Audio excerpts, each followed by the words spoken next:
whakarongo ki te tangi a te korimako. Kōrero flowing out the hook of force. Kaupapa relevant, kaupapa out of bounds, kaupapa exigent, kaupapa paramount.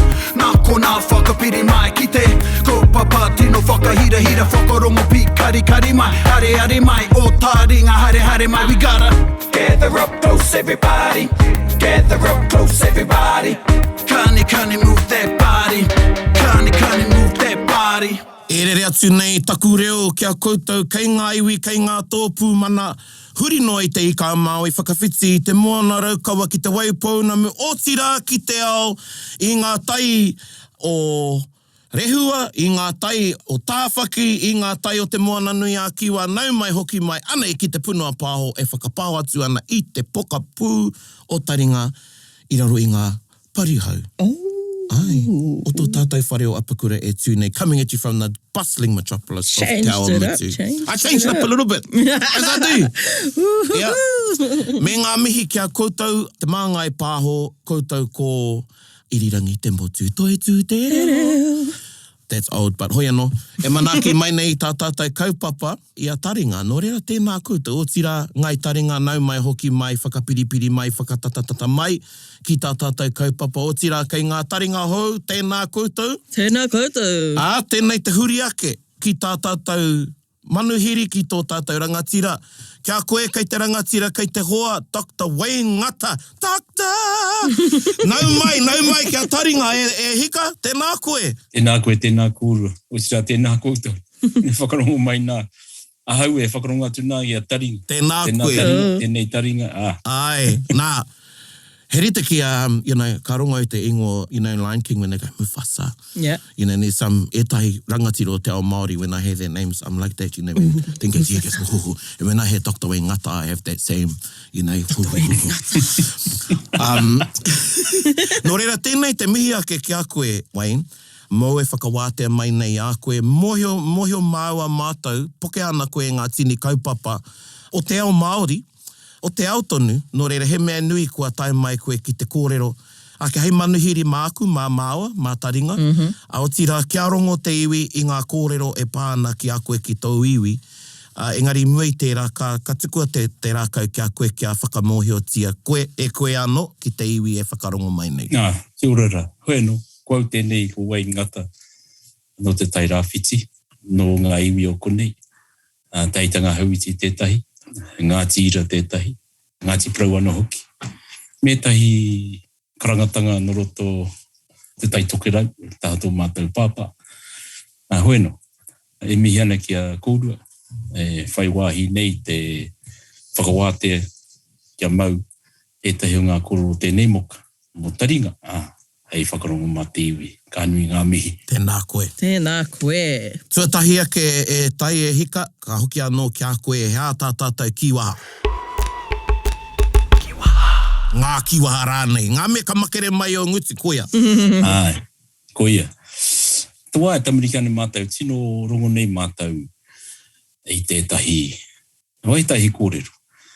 Hoi no kei te ahua tonu o te tangata, te ahua te kanuhi, te tatangi o te reo, e mōhio tai, hea te tikanga o taua kōrero. E mea nau, kei te korau mo tēnei kupu, o enei kupu, e tama.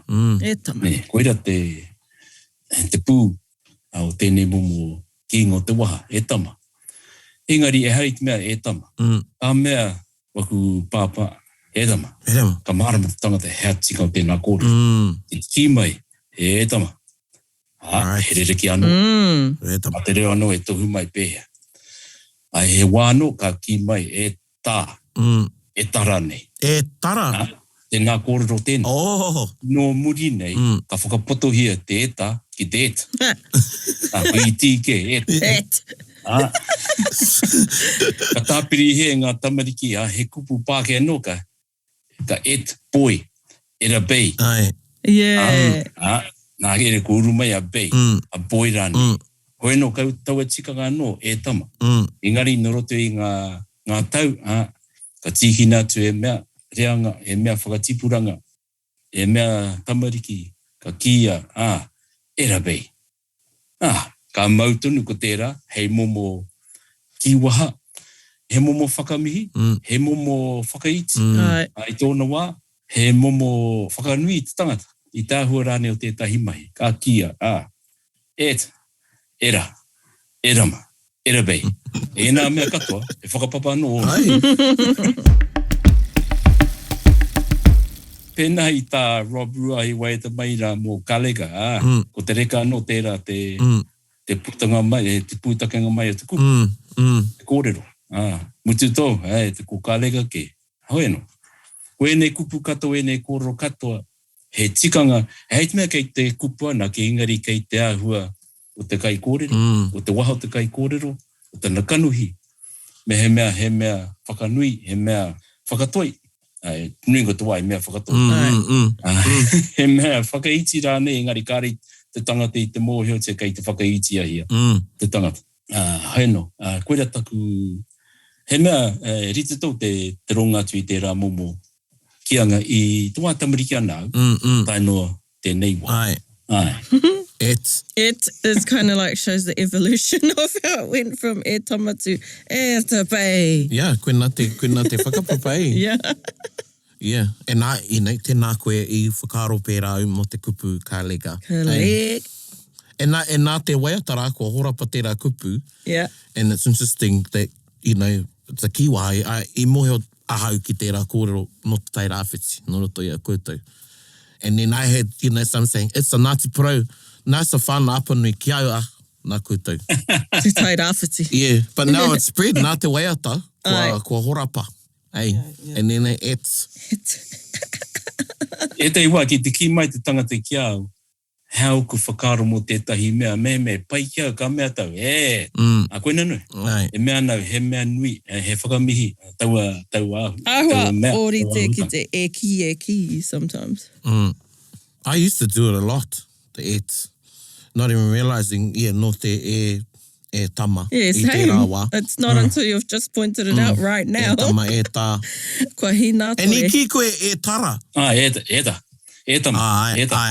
Ai tā. Ahe, I hui mātai te matatini I te wiki rā. And we had someone presenting, and a kōrero hea manana I tā mātai hui. And he karan when he shouldn't have, Anyway, he says to te wahine I te Zoom, he goes, pauria ke keo. Anyway, his laughter, I says, hey, was there another way to use pauriake as a sorry? And he goes, yes, a sorry. It can mean, pauriake keo, I'd never heard that. Yeah. Okay. Anyway, mea takia says, I've got about 100 lines over the years since, I amata hui always write down. And that's when they ka puta no mai te wai e kōrero ana. Hei wewe ki te pātai ki te kaumata, ho mai he kiwa. They're like, what's that? Yeah. Me waiho kia puta mai I te rere o te kōrero. It. I'm just going to jot down that pauriake too. Yeah, pauriake keo, he goes. Goes, pauriake keo. Yeah.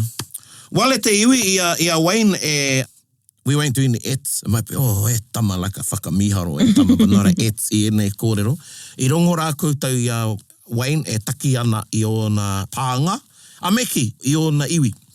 Ana engari I te top of the list, I kia Te Aitanga Hauiti, Ngāti Ira, Ngāti Porou.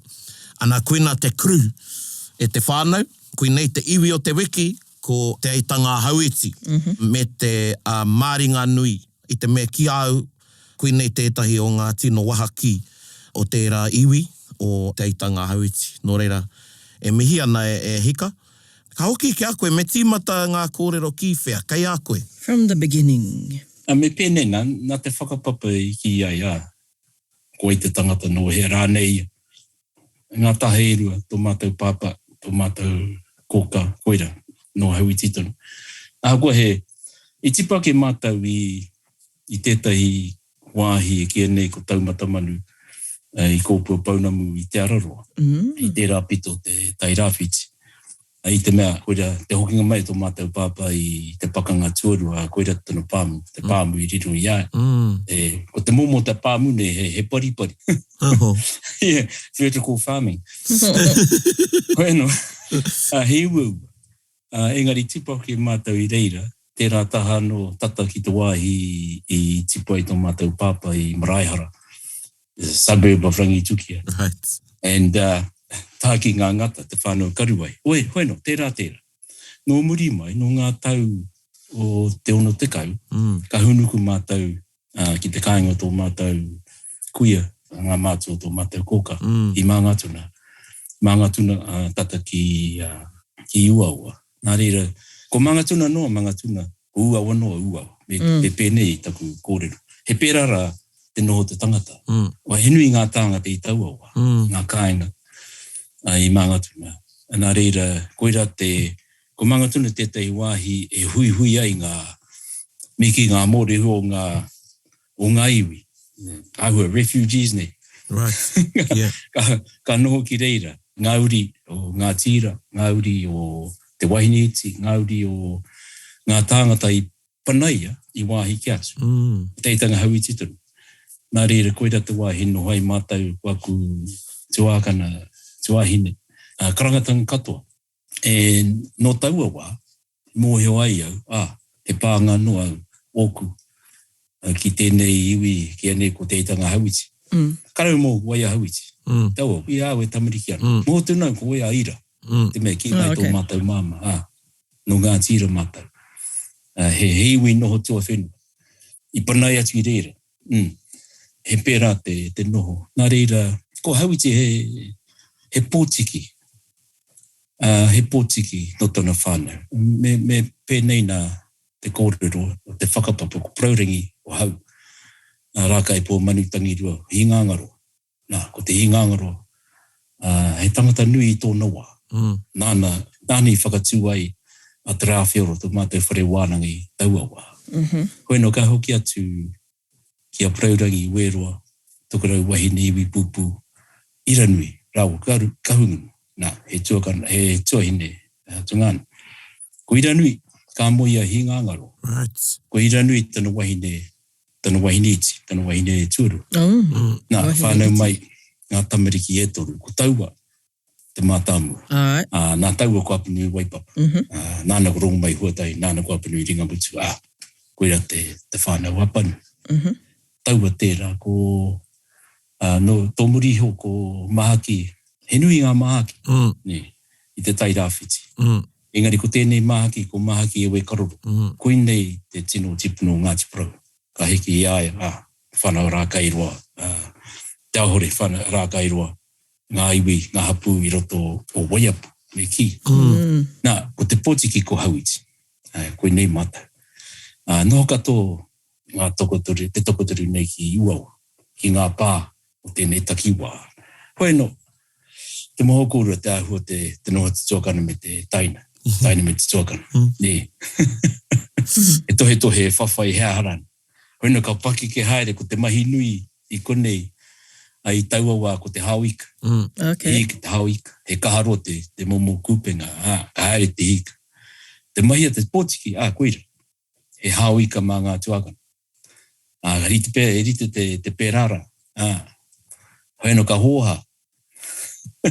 Ka hau mai tika ki uta, ka heke ngā tāngata o ngā tuakana, ki te tiki ngā wāhi ngai ka pai, marata ka haria.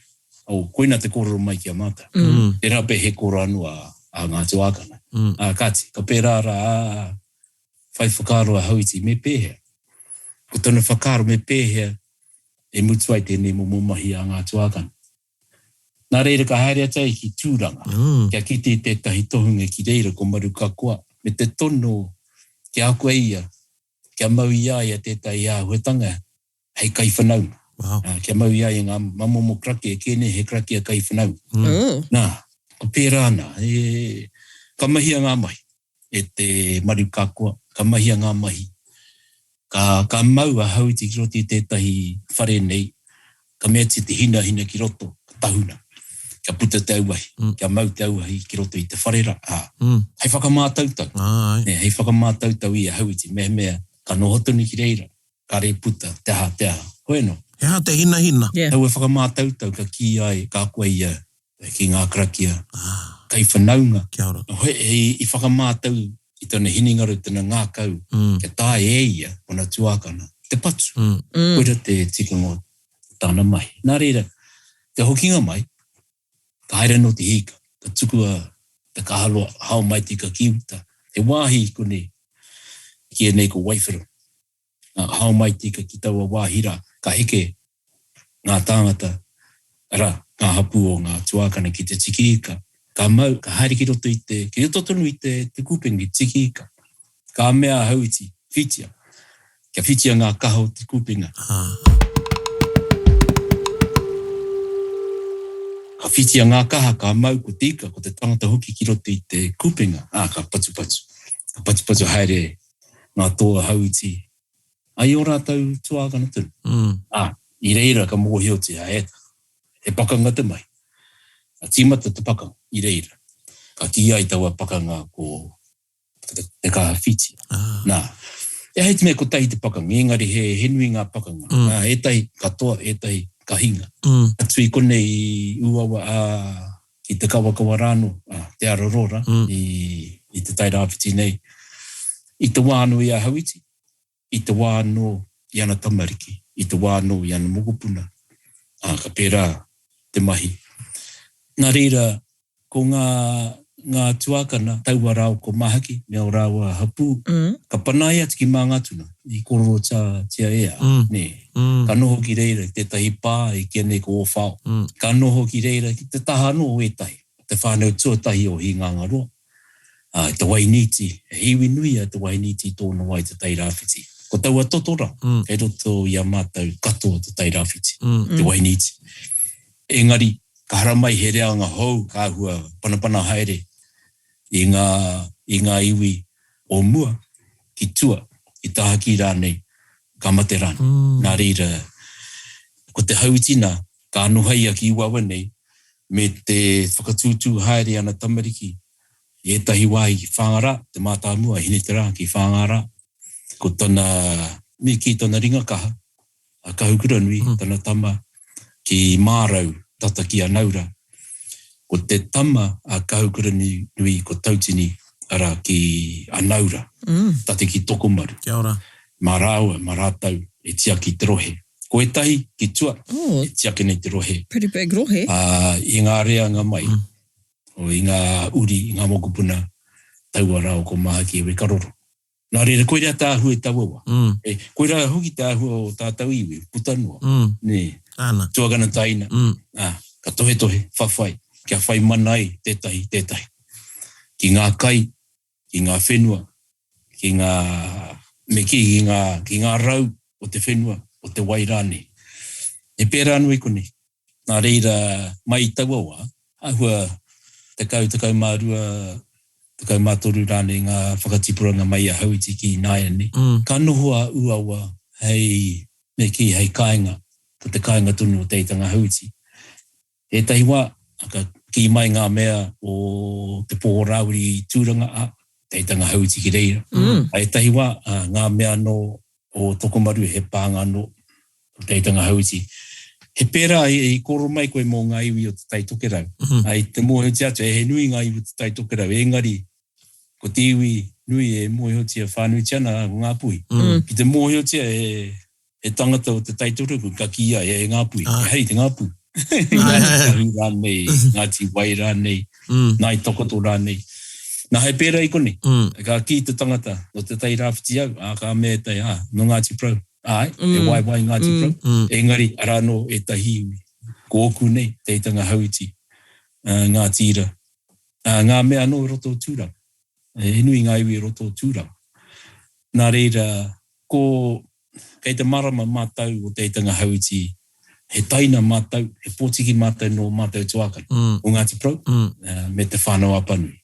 Nā, kei te pērā tunu te whanaungatanga, ki rā o ngā iwi. He wā ka kōrero tia, he wā ka re kōrero tia.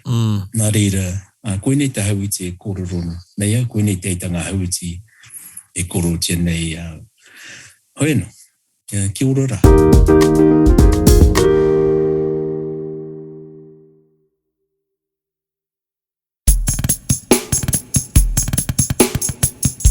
Wow, you've pretty much covered what we cover in a whole episode of Iwi O Te Wiki with just that kōrero. En kia koutou ngai taringa kāre te mōhio ki te wāhine o Uawa, ko te ingoa. Tolaga. Koe tolaga? Tolaga Bay. Hologa. Ai, nā koira he tika rā te kōrero e tai ko te tolaga, ko uawa te manawa o te Aitanga Hauiti nā enei? Ai, ko uawa nui arua matua tōne ingoa, te roa ngātu tōne ingoa. Kia ora, te uawa nui arua matua. Kei te pērā tau, engari, no te wā, no te Jim Cookra, ka tapaina tētahi ingoa, ko Taraka, ka tolaga a Taraka, he misnomer, non-name. Eki. I te pātaitua ki tētahi, te ahunga mai o te hau, ka mea tētahi Taraki. Ka rongo pēa a Cook mai i Taraka. Right. No muri nei ka tolaka. It's a non-name. Hei, ana he whakapapa no tō te tolaka. Yeah. Te raki. Taraka. Te raki, te raka, tolaka. Talaka. Tolaka. Yeah. Is that how Kalega came about? Probably something similar. Pēnei te teo ngā rori e konei nei, te rahu is actually no te tai pā ko te raho. Yeah, koina te ingo te pā ko te raho o mea. And then karangona e te pāke, and then when they spelt it with a U. Yeah. Ei, raho, rahu. Yeah. Well, we've got quite a few examples of that around Aotearoa. Okay, so ko tolaga no te raki, te raka, tolaga, kia tahira. Eta. It's Jim Cook. Cook, yeah. There was a petition to name it Buckley's at one point after some Buckley somewhere else. So, waimari kare te paina mai te ingo Buckley's, ko Buckley's ka tōmata. Ko hikurangi tonu te maunga o te Aitanga Hauiti, ko whera Me ane. pēnei nā, ai. Engari, ko tītirangi i konei. Ko tītirangi i konei. Kei te maramati ki te atu. I te hikurangi. Me te aha, pēnei nā. Ko tētai o mātou tino uri o Hauiti. Ko te kani atakira. Ko hine matio. Te kani atakira. Nā, me tana kōrero mō hikurangi. He tika tonu. Ko ana whakapapa. Tai whakarunga, tai whakararo, tai rāwhiti. Oropa. Ka re tai te kōrero. Koe no, ko tana kāinga, ko ana kāinga nei, ko konei me whāngara. Kia ora. O na tino kāinga. Te wā i, me ka pānuitia ngā pukupuka a Cook ma a Banks, Solinger, e rā warātou tuhituhinga. Ko ngā mea ki tai rātou i konei, he tohu anō o ngā wāhi i noho ai nā momo ariki pēra i te kani. Nā he whare wānanga i konei, he nui ngā whare wānanga, he whare ariki anō, tōna, e rā momo āhuatanga. Ka ki ai, he wāhi momona nei te kai, he wāhi nui nei ngā tāngata, he wāhi whakaruruhau, mō te hunga haere whakararatu i te tairāwhiti. Ka tohe atiki rere, ka hoki mai ki konei. Me whāngara. E pēnā nā te ahua te noho ka ki mai āpirana, tō māta āpirana ngata nei, i ana tuhinga. Ko ngā momo pūtahi tango te tangata, ngā wāhi tino noho ai te tangata, ko tūranga nui a kiwa tētahi, ko konei tētahi. Kia ora. I te mea nā te pai o te noho, ka hui te tangata ki reira, ka noho ki reira. Nā reira, he pērara wai te wā i tai mai ai a Cook, mā, rātai. I konei, ko ngā rangatiro o taua wā, ko te whakatātere o te rangi. Kia ora. Ko taua kōrero rā mo te whakatātere o te rangi. Ko ia te pau o te kupenga te huki. Te huki, kia ora. Tēnei moka, tērā moka ki roto poranga hau. O tērā tērā. Ngā toko, ngā rangi, ware au tōne ingo. Ngā rangi kāhiwa. Tētahi pau ki reira, tētahi pau ki konei. Tēnā whakapateri. Ne, whakatātere o te rangi. Ahua tamariki ana hine matiro o taua wā. Haere te wā, ka puta mai a te kani a takireu ka ki ai, koia te, me ki, he ariki i tōna wā, engari koe te whakamutu. Kia ora. I kone hakua heke mai, i te whānau te kani, i tana, he wharengaro a te kani. He pute e tamariki engari mate katoa. Nā reira ka tiki nātu ko tana i rāmutu, te hirini tuahine, hei whāngai mana, ka heke mai ki ngā takani, o te tairāwhitine, i a hirini, o te poho rauri. Te wā i, koutou e tauhau pēr tēnā kupuki e tahi o koutou, ko te wharengaro, kua kore Kua kore he uri ake. Nā, hei No kawe issue. hei kawe I te kauai. Me waiho, koira tērā, te tikanga o tērā kōrero.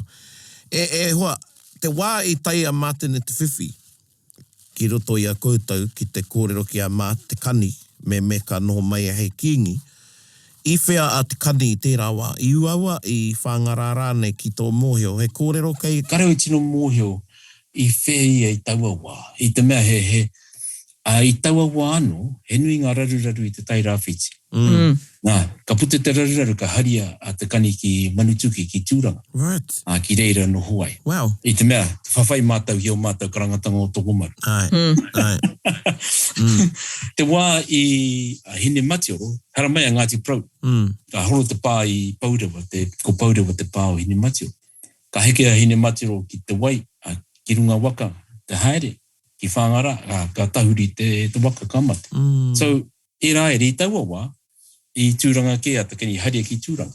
Kia kore ai e mate. Koe no te wā I hara mai ai I tonua, kia tū ai a hei kingi, taku moho nei I konei, kare kore ka ki mai te Derek Lardell I whangara ke.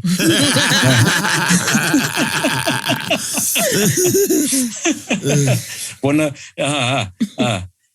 me tana ki, e hara taku maunga, hiukurangi maunga haere. Tōku ki Itanga, e huto mai no te pōrano. Tēnā kōrero tēnā. Meo mātou whakaro. Heke iho kia mātou whakaro. Hea te tino tikanga tana kōrero. He rita tonu pia ki ngā kōrero ai tai atu ngā rangatira I tono. Ia tū hei kingi. Ka mea rātau, he whakapapa tōku, he kingi anoa hau I tōku rohe. Hea hi tono nei au, hei kingi. Rāke tōku kingitanga he noa ku tīpuna tonu. Ka pēnāna he pērā I rongau I anko rapi mahuike koroni te tahiwa te ahua taua kōrero. Ka mea anko rapi aeta. He kingi tonu mātau mai te pō. Kore te kōrero te kani. Nā reira me mau tonu ki tō mātau kingitanga me ki. Kia kore e ngāra. Tēnā momo mana tēnā. Kia ora. Kāti. He pērā o tātou iwi. Kia ora. Putanua. Taitoko. Nā reira koe ne, te wā I a te kani, e ora na te iwi. Momona ana te whenua. He nui te kai, he nui ngā tāngata. Engari, koe ra hoki te wā I te puta mai ngā momo raru. Kia ora. Ngā whawhai I te whenua. Ko te haramaitanga I Waimia mātou, te haramaitanga o Ngāpui, meki. Mai ngā tau 1820s, 1830s. Ko te putanga mai o te hauhau I konei. Ko te haramaitanga o te pāhea, e kai whenua, e ka riro, he nui te whenua I riro. Te kōti whenua Māori, e rā mea katoa. I pā mai ki tēnei tai. I pā anō ki te whenua, I te motu. E tai, kino ke atu. Tēnā raupatu, tēnā muru, tēnā raupatu, tēnā muru. Nā reira, mō mātau nei, wai maria mātau, me kore ake a pirana mā, te whakatika I ngā kaporeihana o tēnei tai, puriru katoa atu ngā whenua. Kia ora. Hau, tēnā wā tēnā, tēnei wā no tēnei, me ki kei te pupuri tonu, he nui ngā whenua Hauiti e puritia tonu tiana, hei kaporeihana, e ngari kwaua momo kaporeihana, kei te whakahaeretia, pērātia pēnei te kamupena pāheani, e tahi wā, tau ina. 6 1 half dozen the other. I tuwhera mō Hauiti, mō te tai rāwhiti a nahe te rā whare wānanga I whai wāhi atu ai e tai atu iwi ki te rā whioro. Aye. Because, we hear about these, koutou me kare mohani. Nei kau, is te tāpere nui a whātonga, there's te rā whioro, ki konei, ko rangi ātea, ko miringa te kakara, you hear about these, sort of like these institutions prestigious learning institutes. Yes. So, koe rā taku pātai. I te whera te kuaha o tērā whare wānanga ki ngā iwi? E pai tēnā pātai, I te mea, I te wā e ora na te wharehuia, kōrero mā, and whakamārama mai a ia, ko ngā tāngata I hara mai I tūhoi ki te rā whioro. Oh, kia ora. Ai. E rua ngā mea I maumahara ia, I roti ngā kōrero tūhoi, a ruatu. Warawara ngā ingo tēnei wā, engari, he pērā te haere ki ngā momo whare wānanga. Ko ngā, me te wāno I a mea, ia te mātorohanga mā, ia ne pia pōhuhu mā, koe rā te mahi. E haere ki ngā kaupapa. Hara mai e tahi konei. E tahi konei ka haere ki reira. Ki Wairarapa, ki Here Taunga, te Māhia, Waiapu, konei anō hoki. So ki tūranga anō hoki. So he pērā te haere a ngā tohunga. Ka whai kaupapa ka haere. E tahi wā, ka haere ki tētahi kaupapa, ka huri kaupapa ke. Pēnei nā ka haere ki te whawhai. Mūtan te whawhai ahara ne. Ka haere ki te whai ngā kaupapa o ngā whare wānanga o taua takiwā. Pēnei kunei. Kia ora. Nā reira, he nui ngā tāngata i hara mai ki kunei te wāno i a rangiuia. I runga no i te mōhio ki ngā tohunga o taua wā. Ngā mātanga, ngā tohunga, ngā pū kōrero. Nā te wānui a rangiuia i au katia e ia. Te rāwhioro nei. Right. I au katia i runga i te āhua te manatama atu i te rangi whaiti. Ka mea i he mea mākutu. Koeno, ka mate atu i te rangi whaiti nā te kaha pauri. Au katia e rangi uia. Ka titua e ia tōna wē te tangi. Kia ora. Wē te tangi, tētahi wē te tangi poto. Me tētahi roa nei. Te mea roa, koina nake te kōrero i waiho mai. Kia ora. O etahi o ngā kōrero, kei rote ngā kōrero a etahi, a pukupuku ngā tuhinga rānei, etahi atu o ngā tohunga, etahi atu o ngā tauira o te whare wānanga, pēnā i a mohirua tapu, a wī pē whairangi, aratono etahi. Engari, a ringui ake, ko tēnā waiata me ki te whakarāpo pototanga, o tōna mōhio i taua wā, e whakamātau tonu nei mātau, i taua wēta. Kia ora. Hako kua mau, e wēta tiana, e mātau, kare mātau i te tino mōhio ki te whānui tanga, ki te hōhunutanga o taua momo wēta. E tino taunga, te wētara. Yeah. So, you know, aiti aira mea, i tono mai te whānau rangiuia kia hui atau kia rātau i te rātau, nice. I te kōrero, mō tō rātau tipu. Wow. Cool. They had about 40, 50, 60 of their he tamariki te nui.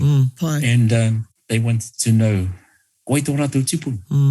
And pēnei taku kōrero ki a rātou, i matau ki a rātou. Me mea i mōhio rātou ki a tū i teka.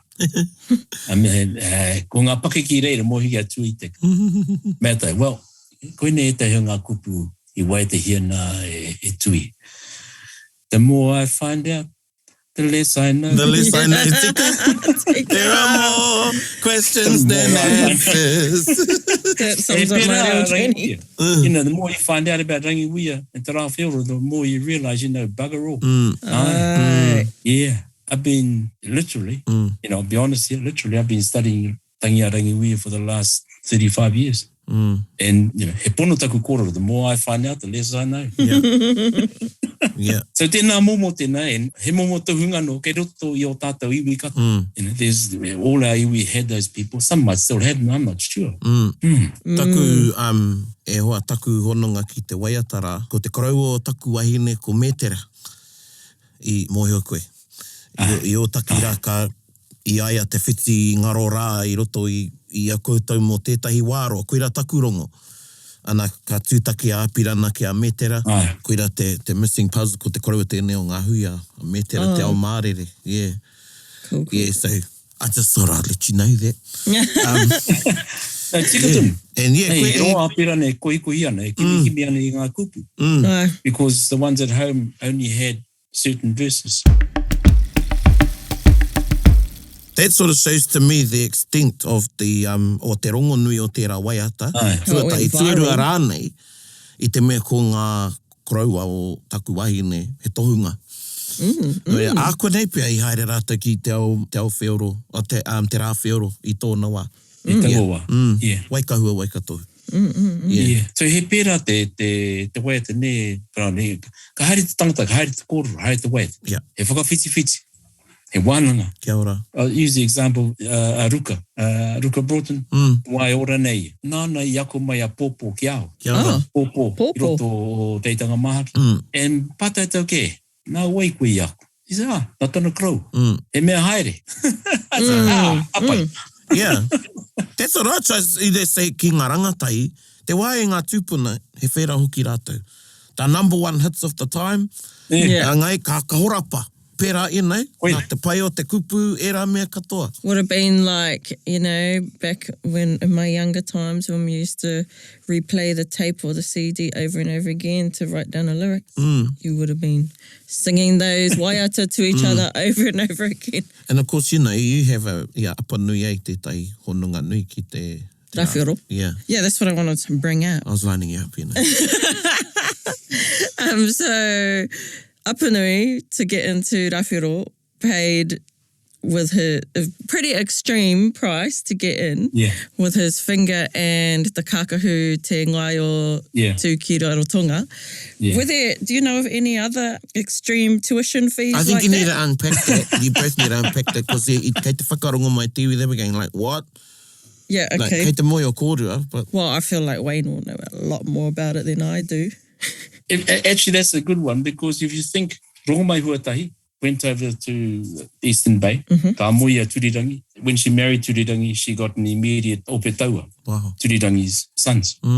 So Kahukura Nui was chasing her ki te, the patu yarata. So that's that generation. And Rongomai Huatahi had Apanui Ringamutu. So only one or two generations from real antagonism. Then Apanui Ringamutu, there's two kōrero, whether it was Apanui Ringamutu or two kāki, who came back to Te Rāwhio. Oh. Kia ora. Some say, ki mai rikirangi, Apanui Ringamutu, ka hoki mai e, ki Te Rāwhio. And hence that was the tuition fee. Ko te kupu ki Apanui Ringamutu, mutu ana te ako, ka mea Te Rāwhio kia, haere, whākina te kōrero ki te tangata tuatahi ka tūtaki nā koe. And so he made a point of going back. The first person he saw was tūkaki. Whākina te kōrero, kia kore e ngaro. So whatever that kōrero was, he tapu, ka whākina. Now koina te kōrero arirangi kia. And it makes sense. Apanui Ringamutu came here, or Apanui came here, he left here Ringamutu. And he whāki te kōrero kia tūkaki. Kia ora. So that it maintains it. So all that stuff was going on. What other, well, from our point of view, what are extreme tuition fees? Yeah, I don't know of any others. It's a bit mafioso. It is, yeah. If I think about the extremities of some things, if I think about when Rangiwia's son died, others volunteered to go with him. Wow. So ngā mea wana, he tahi wana pāpā, ka mea haere, tanta. Volunteers go. So what they did, kore tika o tauawa. Ana. Tēnei wā, you double the price. So koutou, you're trying to, if you haven't clicked, ko te tuition fee, te utu, e kuhu ai a Apanui ki te whare wānanga o te Rāwhio ko ana. Was it two or one? One, I thought, because that's why we have the was one of his fingers. 3-finger carvings. Yeah. Well, that's something I've heard. Apanui Ringamutu was one of his fingers. Yeah. And then ka riro mai te tauwaru. Aye. And the manaia in that song. Yeah. You got to say Apanui was quite incredible because in that whole kōrero around te kuti te wera te haua comes out of that. And how he, not just on this side, but his training at Maua. Whakatikatiki iaia ki te whawhai. So quite a phenomenal person in his time. Well, he went through the walls. Panga nui kia Te Aitanga Hauiti. Aye. Yeah. He uri tonu, ne? He uri tonu? Well, he uri no taua. No taua. Tika. Taua Apanui Waipapa, Rongomai Huatahi, Apanui Ringamutu. Hey, my uncle literally just told me this kōrero on the weekend that Apanui Waipapa was killed up your guys' Mangatuna. way. So ki tēnei wāhi a mangatuna ka I patu ai a ki reira. Below the pā. Below the pā they lived in. And was he beheaded? Well, he was consumed, shall I say. Okay. Ka nui tērā. And as our people did in the day. Ana. But, hara mai tunu ngā ope o Apanui ki kone, ki taua wai, ka tono mai, hiri tau tono mai ki au, kia hari ki reira, ka hari ki reira. Kia kite rātau, kia tangi rātau, whai wāhi te whakarite a. Ena mea katoa. So, and again, it's what happened amongst our people in their time. Oh, yeah. Yeah. No. Koe hika. There was all the battles going on. Like you said, the tuakana taina whawhais. Te tuakana taina. Yeah. The interesting thing with that, and again, this is the Apanui kōrero, is that in the time of Rongamai Huatahi, and her children and grandchildren, ka whakahaua kia moe tētahi reanga i tētahi. Kia moe mātua i ngā tamariki a etahi. So you had aunties, uncles marrying nephews, nieces. Kia kore e puta mai anō te raru o te tuakana me te taina. Kia ora. Because that's what happened here in Uawa. I see. Yeah. But in Rongamai Huatahi's time, the 2 generations after her, there's some specific marriages that occurred to ensure that no one could call themselves a tuakana or a taina, and that trouble may come up again. Wow. Yeah.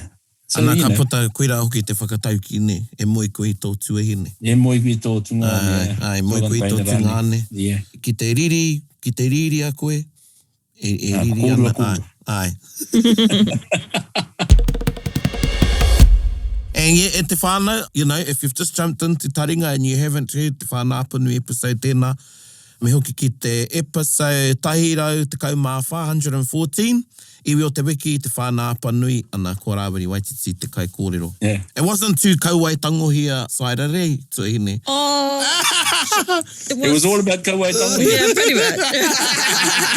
All about whakaparawa. That's right, I'm from down those ways anyway. There's just to join some dots with tēnei kōrero me te kōrero e pāna ki te whānau Apanui, and you'll all be getting a sense of whanaungatanga o Hauiti o Porau o te whānau Apanui. And another one, if you want to, koutou te hunga, well actually, koutou akua nei te reo me koutou te hunga matatau, ki au ko te o nā titonga pairawa atu ko tāriki poi. Oh, right. I mahi ai e te whānau Apanui, te kapo o te whānau Apanui was Waiohika, 2011. And the poi was about some of the battles between the whānau Apanui. But you wouldn't think it was about battles because it was all happy, you know. Yeah. It was all happy. That's just the mastery of his composition. Ana, so whakarongo ki tērā poi. E hika pirangia kia noho tonu tātou, engari kia whakakapi haere i au tātou kōrero i au tātou wānanga me te paira wātu. E te kare e pirang kia muti. Engari, hea o moe a mo tau rahi, mo tau iwi. Ana, o tira ki te hunga, ka nui te hunga o ngā iwi, ko whai wahi mai ki a Taringa e whakarongo mai ana kia, and we get the messages all the time from people around the world and Aotearoa, they've listened to their iwi, and that's been the thing that's given them a bit of a prod. Ki te hoki ki te kāinga kia kitea te kanohi. So, anei o kōrero whakakipa, e kite ai mātau i o moe a mo taurahi. Ko ngā kupu arangiwi e pēnei ana. Kia tipu te whaihanga. Ko tiki natu e mātau au a kupu. Kia tipu anō te whaihanga ki roto uawa. Kia ora i te iwi. Kia ora. A moa ke tonu atu. Nā reire me whai mana tonu mātau. Mō mātau ake ki roto uawa. O tira tō mātau whenua. Tēnei wā, i raro i ngā manaakitanga o mātau marae. O Hauiti tonu. Haere ake nei. Whakatipuranga ake. Kia ora tātou. Tēnā koe i whāki mai i etahi o ngā kōrero. E pai ki au tērā kōrero. Nore, e mihi ake ana kia koe kai te rangatira. O tira, e te iwi nui tonu, tēnā hoki koutou tātou.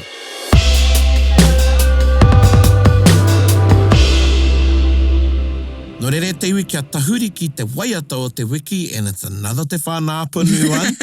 Because like, yeah. But you know, we also picked this song because of the relationship between the whānau Apanui. Yes, the tuakana taina, the whawhais, and the friendship. Absolutely, and also this song is about fishing kahawai, eh? Yeah. This one.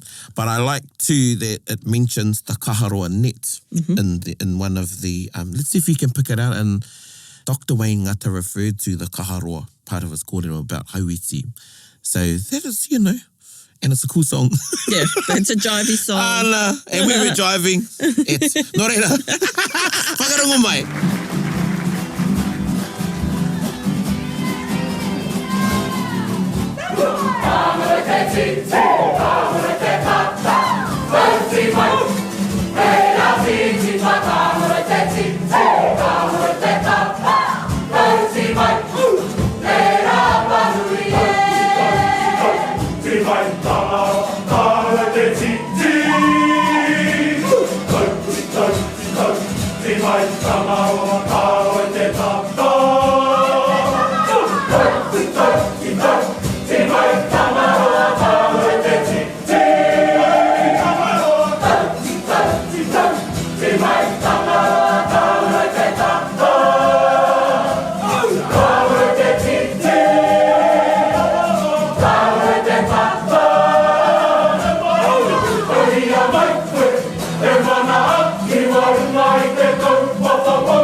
That was a cool poi though.